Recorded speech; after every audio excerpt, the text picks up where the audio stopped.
শীতে পাকে গাছে কুল মাটির টানে গড়ে। আমরা আজকে এসেছি কোটচাঁদপুর উপজেলার এলাঙ্গি ইউনিয়নের চাঁদপাড়া গ্রামের কুল বাগানে। এখানে কুল এবং ঝাল সাথী ফসল হিসেবে চাষ করা হয়েছে। এখানে এই কুলটার যা হচ্ছে সেকেন্ড টক জাতের কুল। এটা মৌসুম শুরু হওয়ার আগেই এই কুলটা উঠে যাবে। এই কুলটার বিশেষত্ব হচ্ছে এই কুলটা দিয়ে আচার তৈরি হয়। বিভিন্ন ধরনের কোম্পানি এবং বিভিন্ন ব্যক্তিরা বা ব্যাপারীরা এই কুলটা মাঠ থেকে নিয়ে যায়। এই কুলের সাথে আছে সাথী ফসল হিসেবে আছে ঝাল।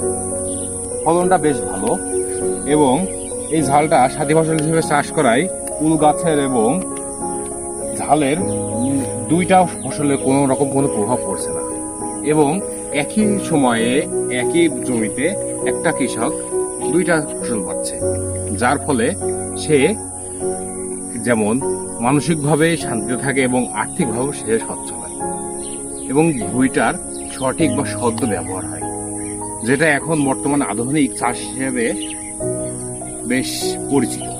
আগে মানুষের যেমন এক জমিতে পাট থাকলে পাট, ধান থাকলে ধান, সেই বিষয়টা থেকে এখনকার কৃষকরা বের হয়ে এসেছে এবং এই কৃষকরা এটা বেশ ভালোভাবে রপ্ত করেছে যে একই সময়ে অল্প সময়ে একই জমি থেকে কিভাবে টাকা ইনকাম করা সম্ভব অল্প সময়ে, যেটা বেশ আমাদের দেশের এবং দশের জন্য বেশ উপকৃত এবং খুব একটা ভালো একটা দিক।